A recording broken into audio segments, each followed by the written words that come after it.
The space station Kephis 7 was always busy. Ships came and went at all hours. Aliens of every shape and color walked through its metal halls. Some had fur, some had scales, some had no faces at all. It was a place where the whole galaxy came to trade, to talk, and to judge.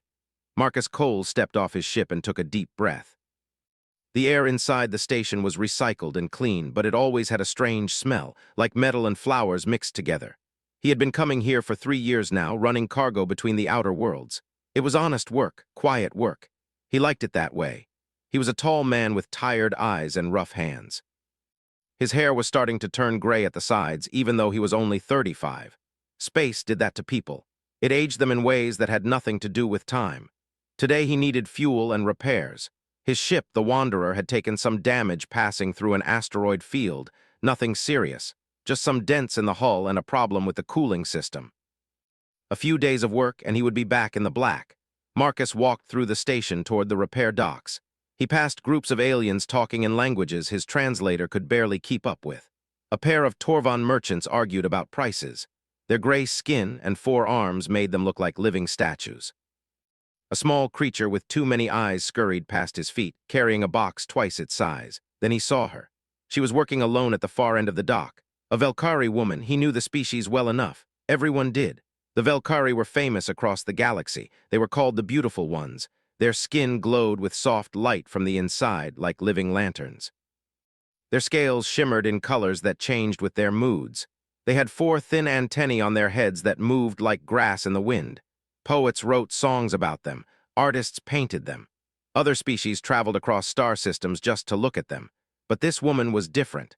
Her skin did glow, but the light was weak and uneven. It flickered like a dying candle instead of shining steady and bright. Her scales were not colorful. They were gray and dull, with patches of darker spots that looked like bruises, and one of her antennae was bent at a strange angle, like it had been broken long ago and never healed right. She was crouched beside a power unit, her hands moving fast and sure as she worked. She did not look up. She did not look at anyone. It was like she had made herself invisible on purpose. Marcus watched as a group of Torvan workers walked past her. One of them said something in their language. The others laughed. The translator in Marcus's ear turned the words into English a moment later. "The broken light is still here. I thought they would have thrown her out by now." The Velkari woman did not react. Her hands kept working. Her face showed nothing. Marcus felt something twist in his chest. He knew that look. He had seen it before on Earth in the faces of people who had been hurt so many times that they stopped feeling the pain. They just went numb instead. He walked closer. The dock master, a fat alien with blue skin and small black eyes, stepped in front of him. "Human, you need repairs? Yes, I have my best workers ready for you. Come, come." "Much better." She was looking at them now. Her eyes were large and dark like pools of black water. There was no hope in them, no anger, just a deep, tired emptiness. "She looks like she knows what she's doing," Marcus said. "She is skilled, yes, I admit this. She had to be or she would have starved long ago. No one else would hire her. But still, you do not want." She stood up slowly, watching him like he was a predator, and she was deciding whether to run or fight. "You're the technician?" he asked. She nodded once. Her voice was quiet and flat when she spoke. "I am, but you should choose someone else. The dock master can give you better options." "My ship needs work on the cooling system. Can you fix it?" Like she was a ghost walking among the living. As they walked toward his ship, Marcus saw other aliens watching them. Some looked confused. Some looked disgusted. A pair of Velkari diplomats, their skin glowing bright and perfect, stared at the woman with cold eyes. One of them made a gesture that Marcus did not recognize, but he understood the meaning well enough. It was the kind of gesture people made when they saw something dirty. The woman saw it too. Her dim light flickered once, then went even dimmer. But she kept walking. She did not stop. She did not cry. She just kept moving forward, one step at a time, like she had been doing her whole life. Marcus did not say anything. He just walked beside her, close enough that anyone watching would know they were together. It was a small thing, a tiny act of defiance against a galaxy that had already decided this woman was worthless. But it was a start. When they reached the Wanderer, the woman stopped and looked at the ship. It was old and worn, with patches of new metal covering old wounds. It was not beautiful by any standard, but it was solid, it was real, it had survived. "Your ship," she said quietly, "it has been hurt many times." A tiny flicker of something that might have been confusion, or maybe hope. It was gone before Marcus could be sure. "My name is Cirith," she said. "Marcus Cole." Somewhere out there, a whole galaxy had decided that one woman was worthless because her light was not bright enough. He thought about that for a long time. And he thought about how wrong they all were. Cirith worked in silence for most of the first day. She moved through the ship systems like water through pipes, finding problems that Marcus did not even know existed. Her hands were quick and careful, her eyes missed nothing. She was, without question, the best technician he had ever hired, but she would not look at him. Every time Marcus came to check on her progress, she turned away. She answered his questions with short words. Yes, no, almost done. She kept her body angled so that her crooked antenna was always hidden from his view. She made herself as small as possible, like she was trying to disappear into the walls of the ship. Marcus understood. He had met people like her before. People who had been told they were worthless so many times that they started to believe it. People who thought that if they stayed quiet and stayed small, maybe the world would hurt them a little less. It never worked. The world always found a way to hurt them anyway. On the second day, Marcus brought her food. It was nothing special, just some protein bars and a bottle of water from his supplies. But when he set them down beside her, she froze. "What is this?" she asked. "Lunch." "You need to eat." But she did it quickly, like she was afraid someone would take it away from her. Marcus pretended not to notice. He sat nearby and ate his own meal, not saying anything, just keeping her company. After a while, she spoke. "You are strange, human. You have no natural weapons, no armor, no special abilities. By all logic, you should have died out long ago." Her antennae moved slowly, the crooked one lagging behind the others. "The other species do not understand humans. You do things that make no sense. You form attachments to animals that cannot speak or think. You keep your old and sick alive long past the point of usefulness. You find beauty in broken things. It is symmetry and proportion and genetic perfection. This is known. This is proven. Every advanced species in the galaxy agrees on this." It was a good question. He had never really tried to answer it before. "I don't know," he said finally. "Maybe because we're young, we haven't been in space that long, we still remember what it was like to be alone, to be afraid, to be the weakest things on our own planet. We had to find value in each other because we had nothing else. We dig them out of the ground and polish them and give them to people we love. Humans put them in rings and wear them forever." Her voice was very quiet when she spoke. "You should not say such things to me." Marcus was in the engine room checking the power readings when Cirith called him over. She was crouched near the cooling unit, her tools spread out around her, but she was not working. She was just staring at something on the wall. "What is that?" she asked, pointing. Marcus looked. It was a photograph, old and faded, stuck to the wall with tape that was starting to peel. It showed a woman with dark hair and kind eyes standing in front of a house with a red door. "That's my mother," Marcus said. "Your mother." Cirith studied the photograph. "She is not symmetrical, her eyes are different sizes, her nose is crooked, her skin has spots and lines. She'd lived a hard life. She does not meet any objective measure of beauty. Your species, you can choose what is beautiful, it is not decided for you. Undeveloped, they say you have not yet learned to see beauty correctly." She did not hide her crooked antenna anymore. She did not make herself small. She worked with her head up and her shoulders straight, like a weight had been lifted from her back. It was not much, just a small change, but Marcus noticed. He always noticed. That night, for the first time in years, Cirith did not dream about being fixed. Instead, she dreamed about a galaxy where she did not need to be. The repairs were finished. The Wanderer was ready to fly. There was no reason for Cirith to stay on the ship anymore. No reason for her to be anywhere near Marcus Cole. But when he asked her to share a meal with him before he left, she said yes. She did not know why she said yes. The word came out of her mouth before she could stop it, like her body had decided something that her mind had not agreed to. It was a dangerous thing to do. Eating was private, personal.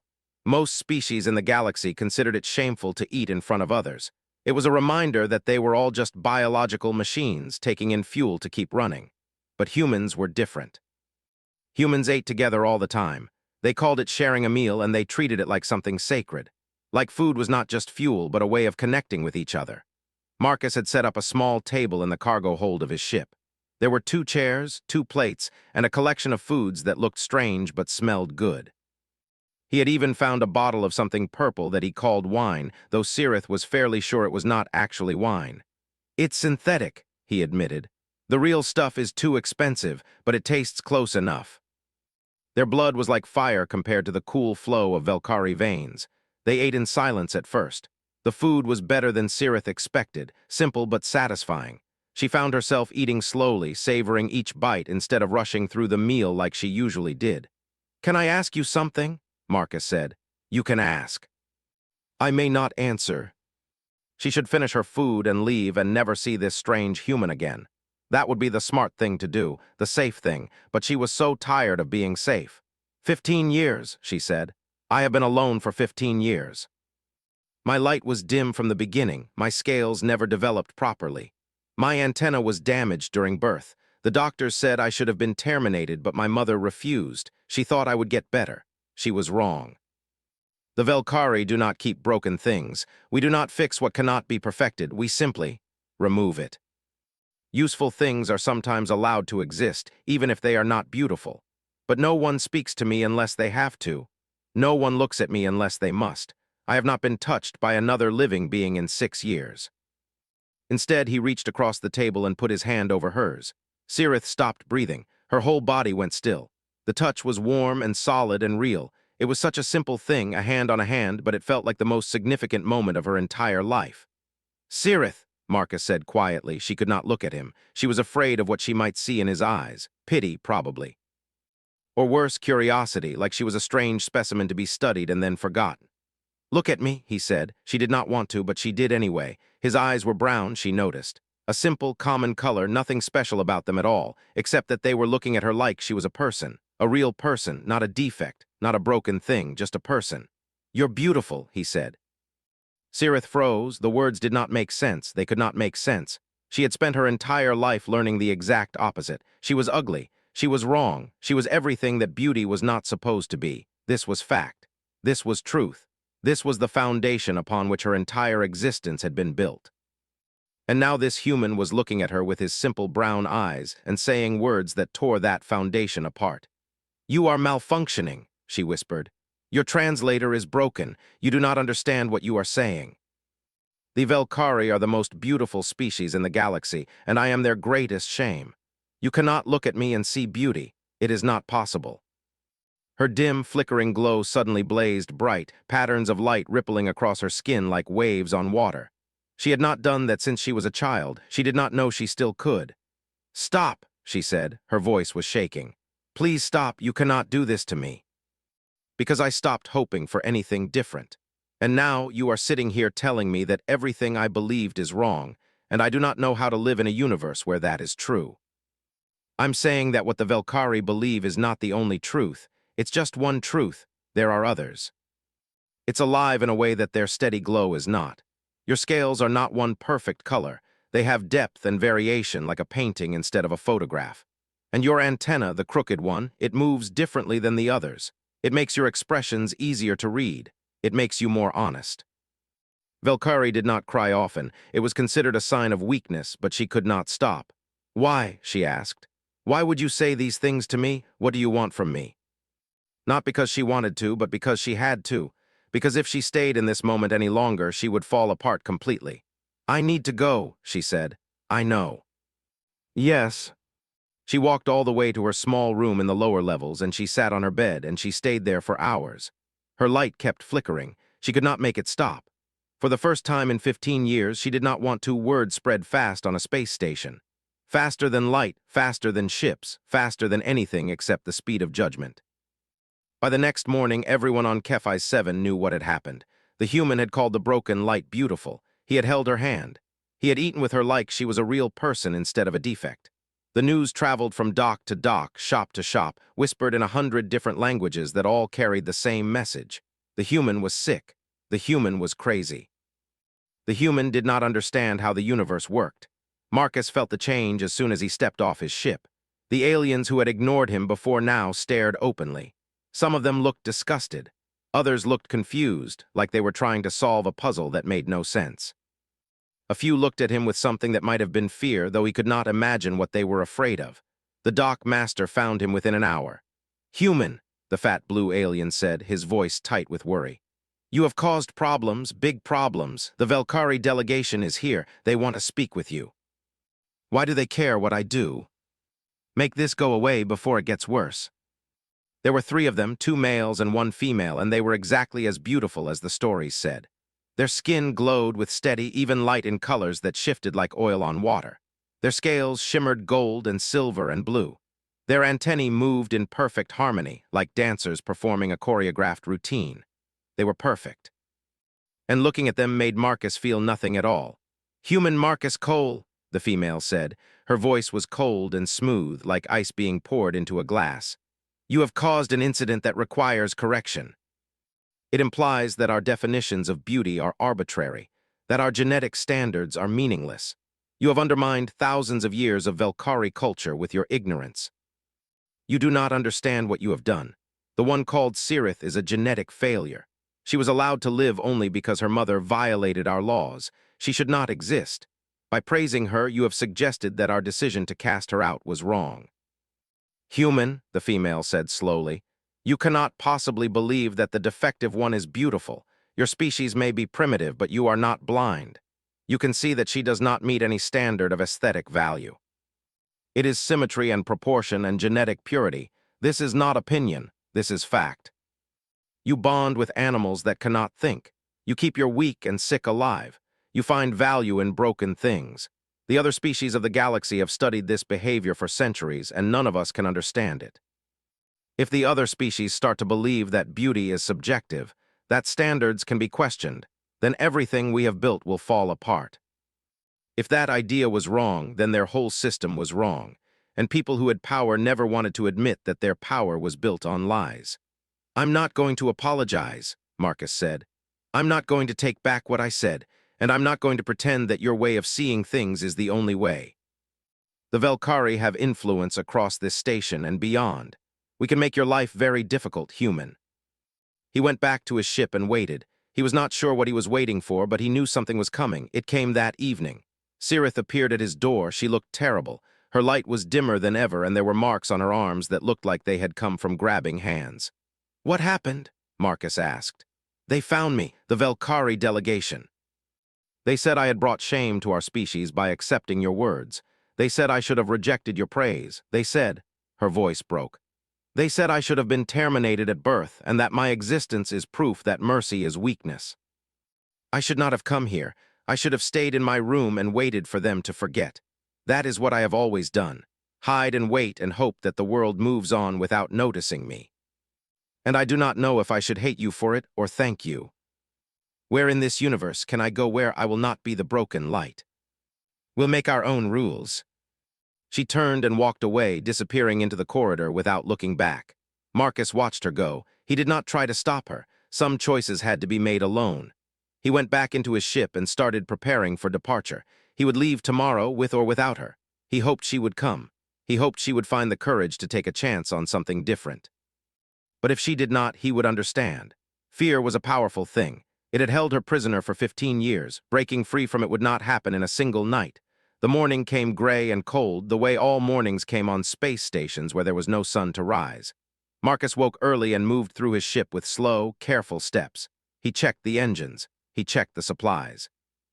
He checked the navigation systems that Sirith had repaired with her perfect, careful hands.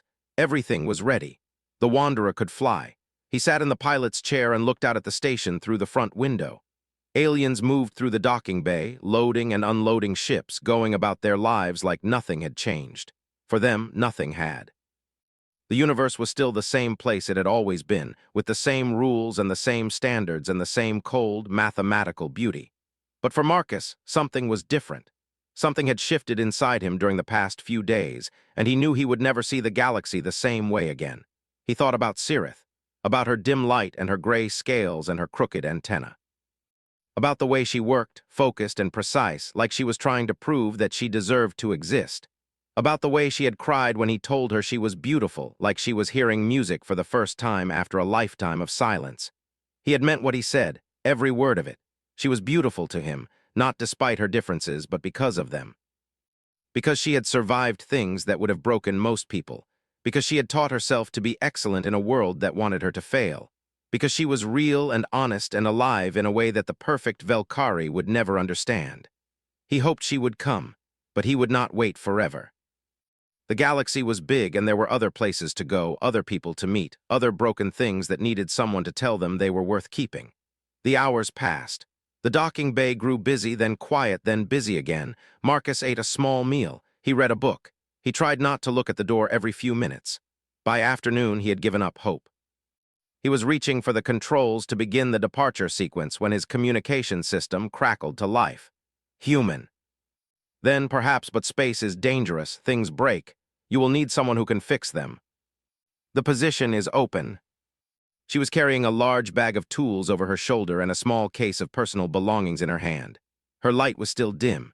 Her scales were still gray. Her antenna was still crooked, but she was standing tall. Her eyes were clear, and when she looked at Marcus, there was something in her expression that had not been there before. Hope. Real, actual hope. The kind that did not hide or apologize for itself. "I found this in my room," she said, pulling something from her pocket. "You left it there." Beauty that everyone sees requires no courage to love. You are the courage I did not know I had. "This is foolish," she said. "Sentimental, human." "We do." She moved differently now, less like a ghost, more like a person who belonged somewhere. When she came back to the cockpit, she sat down in the co-pilot's chair and looked out at the stars. "Where are we going?" she asked. "I don't know yet. Does it matter?" "There are plenty of places worse than here." As they cleared the station and entered open space, Cirith's light began to flicker. But it was different now. Not the weak, uncertain flicker of someone whose flame was dying. This was the flicker of someone whose fire was just beginning to burn. "Marcus," she said quietly. "Yes." 15 years of learning that I am worthless does not disappear, because one human says otherwise. Somewhere out there were other stations, other worlds, other people who had been told they were broken and worthless and wrong.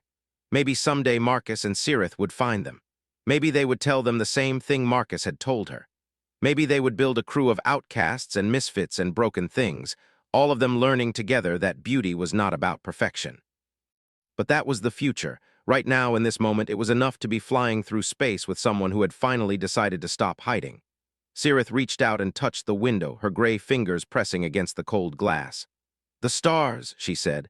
"They are not perfect either. Some of them are dying, some of them are already dead, and we are just seeing their old light. Some of them have planets and moons and debris circling around them, breaking their symmetry." But for the first time since he had met her, she smiled.